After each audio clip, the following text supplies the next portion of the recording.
మా విజయవాడ కనకదుర్గ అమ్మవారికి ఇవాళ ఆషాఢం సారె సమర్పించాము. ఎంత మంది జనాలు ఉన్నారో తెలుసా అండి. కన్నుల పండుగగా ఉంది చూడ్డానికి. అసలు దుర్గమ్మకి సారె ఎందుకు పెడతారో తెలుసా అండి మీ ఎవరికైనా? కనకదుర్గ అమ్మవారికి ఏడాదిలో 4 సార్లు శరన్నవరాత్రి ఉత్సవాలు జరుగుతాయండి.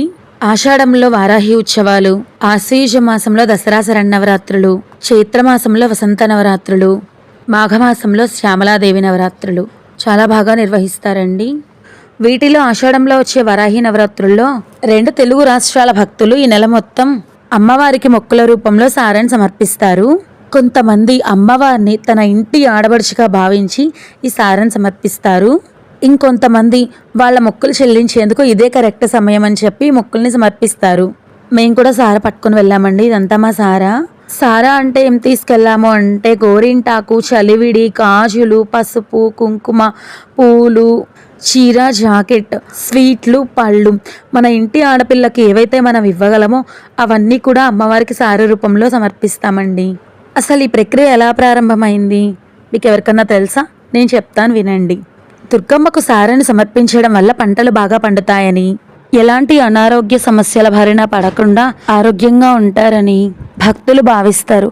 అదే క్రమంగా ఈ ఆషాఢ మాసంలో సారె పెట్టడం అన్నది మొదలైంది.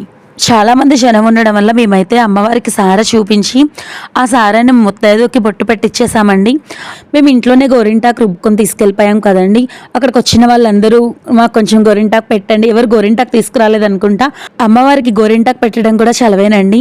చలివిడి, గోరింటాకు, స్వీట్స్, ఫ్రూట్స్ ఇవన్నీ మేము తీసుకొచ్చినవేనండి.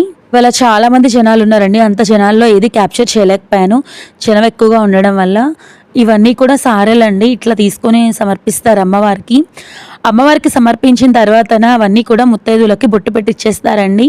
మన స్తోమతకు తగ్గట్టుగా మనం ఎంత తీసుకురాగలిగితే అంత తీసుకువెళ్ళచ్చు అండి. మనం సారె తీసుకువెళ్ళాల్సింది 4వ అంతస్తులో ఉంటుందండి. అమ్మవారిని నేను దగ్గర నుంచి చూపిస్తున్నాను.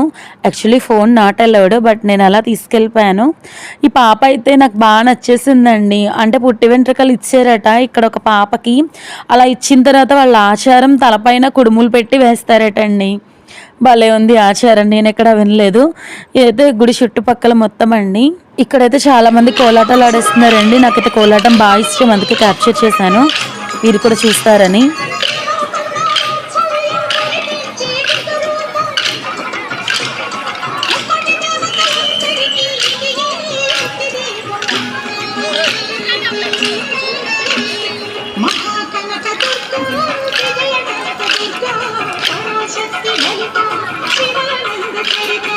మేము ఎవ్రీ ఇయర్ ఇళ్ళనే వెళ్ళి అమ్మవారికి సారె పెట్టి వస్తూ ఉంటామండి.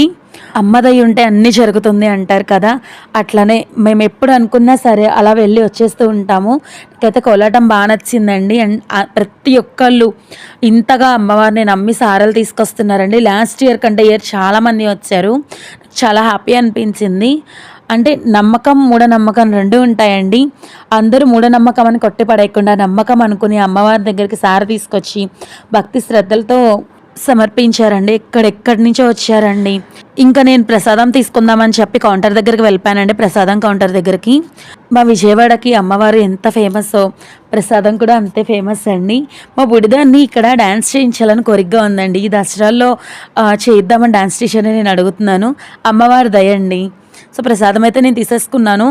ఇంకా మేము అలా వెళ్ళిపోవాలండి. సాయంత్రం వస్తుంది కదా, అంటే పాప స్కూల్ నుంచి వచ్చే టైం అయిందని చెప్పి ఇంకా మేము వెళ్ళిపోతున్నాము. ఇక్కడైతే నాకు నా చిన్నప్పుడు తిన్న ఐస్ క్రీమ్ గుర్తొచ్చిందండి. ఇది చూడగానే నిజంగానే మీలో ఎంతమందికి ఈ ఐస్ క్రీమ్ అంటే ఇష్టం? నా రీల్ నచ్చితే లైక్ చేయండి, ప్లీజ్ సబ్స్క్రైబ్ చేయండి.